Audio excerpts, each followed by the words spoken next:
I just want to share a little bit about the my observations with the group earlier today.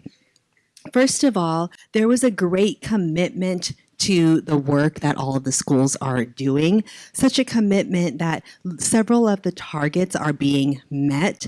Several of the schools have already started to implement some form of the International Society for Technology and Education standards, which is huge, which is a big lift. So I want to congratulate the schools for starting that journey.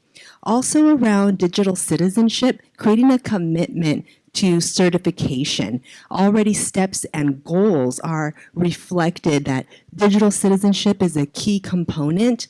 Also, even there's a couple of schools that are connecting digital citizenship to SEL, the social emotional learning work that's already being done at the schools. Again, not doing something in isolation, but in tandem with the needs of the schools.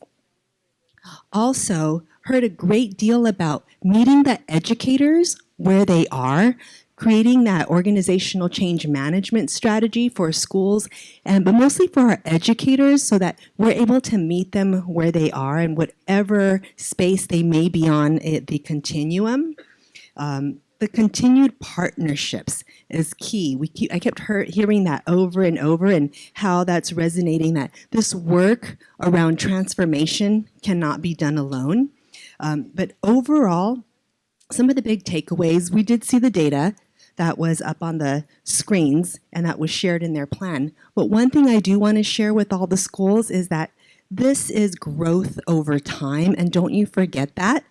This is a long journey that you're on, so remember to celebrate every single success that you have and make a big deal about it. Also, you have this wonderful opportunity to not only engage your parents, but also engaging your educators in a time to reimagine your instructional practices. So if I could leave you with a couple of takeaways on some little nuggets on how to do that, would be to adopt some certain frameworks. One of the frameworks, and we heard it talked about earlier, the learning first, technology second. It's a great quick read you can do with your leadership team and also with your educators, and sharing that work and how it impacts parents. Another great piece is around becoming a lifelong kindergartner, the work of Dr. Mitch Resnick, and creativity. Remembering that creating a play-based also creates that opportunity to have your educators step into a creative space. And earlier we heard a lot about empowering students and empowering educators, especially from the Gompers team. Where's the Gompers team out there? There they are. So you want to learn how to empower? Please step up and talk to the Gompers team. Another piece that I'd like to leave you with is around engaging the parents. On the horizon, the Common Sense, and I hope I don't steal her thunder. I know Common Sense will be here later. There's a program called Tech Balance. If you haven't heard of it, look it up. So I want some 3 takeaways is reimagine your instruction opportunities with the Triple E framework with learning first, technology second, and to inspire creativity, the Lifelong Kindergarten by Dr. Mitch Resnick, and take a look at Tech Balance. But overall, I want to thank the schools for their overall commitment to the work, because it's going to be a long journey and you're in it for the long haul, and thank you so much for your commitment and dedication. Okay, another common thread that we heard from all of our schools was that parent engagement was a big struggle for most of the schools. However, leaning on your admin team to be a little bit sneaky to try to get those parents in there. One of the schools is actually focusing on small acts having a big impact.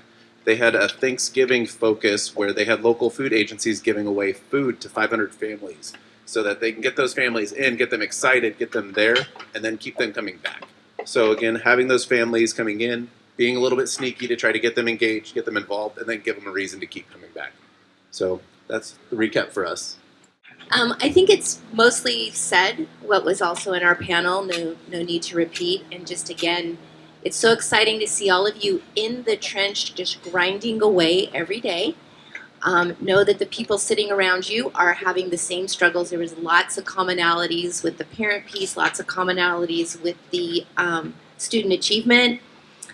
Folks that have engaged students in this work and focusing on having them be the real owners of it. I think those were the schools that we saw that were getting a bit more ahead. So with all of that, just trying to be value add to the group, I just challenge you to re-engage with why are you doing this? Why? Why are you doing this? And your intentionality around that is the results that you're going to get. So if it's about just having one-on-one with the students, then that's what you have. So get that passion and get excited. Like, what's your pitch to the kids? What's your pitch to the parents and to the administrators? How intentional are you? Or is this, I'll get to that at 9 p.m. and at night because you have all these other priorities. If you want student achievement to go up, you have to focus on student achievement. And I know as an administrator that's really, really difficult. But you've got to give it the attention. And so what are your breakthrough goals? So like, what are you excited about? What are you innovating with? What are you experimenting with so that when you come back next year, we see those student achievement scores flipped? And what have you learned? And what have you discovered? And what are you curious about? And that you could use this initiative to help propel you to those new levels. So I also want to echo thank you for doing this very, very hard work. And you are in it with great people, and lean on your CETF team to help you break through for next year.